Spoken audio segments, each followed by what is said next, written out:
আসসালামু আলাইকুম। আজকে ক্যাফেডিও মিরপুর 12-তে গিয়েছিলাম।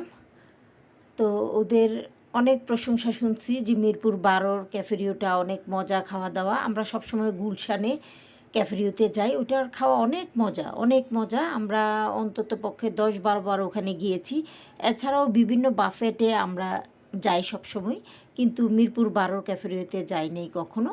এটা বিশাল বড় ক্যাফেডিওটা, মানে অনেক জায়গা নিয়ে ক্যাফেডিওটা করা। ওদের খাওয়া দেখে খুব লোভনীয় মনে হচ্ছিল, কিন্তু খাওয়াগুলো খেয়ে অনেক হতাশ হয়েছি। কোনো খাওয়াই তাদের মজা না।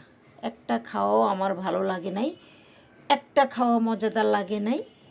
বিফ বিফটা নাকি মজা ছিল, কিন্তু আমি বিফটাকে সবসময় পরিহার করি। আমার সাহেব বিফ ওর খুব পছন্দ, তো ওদের বিফটাও মজা। খাসির মাংস, খাসির বিরিয়ানি যেটা, ওটাও বেশ নাকি মজা ছিল। আমি এক টুকরোও পাই নাই। মনে করেন যে কারা যে এইসব ইয়েতে আসে, যে দিতে দিতেই শেষ, একজনই সব কিছু নিয়ে যায়, একজনই সব নিয়ে যায়, এই অবস্থা তাদের। আচ্ছা যাক,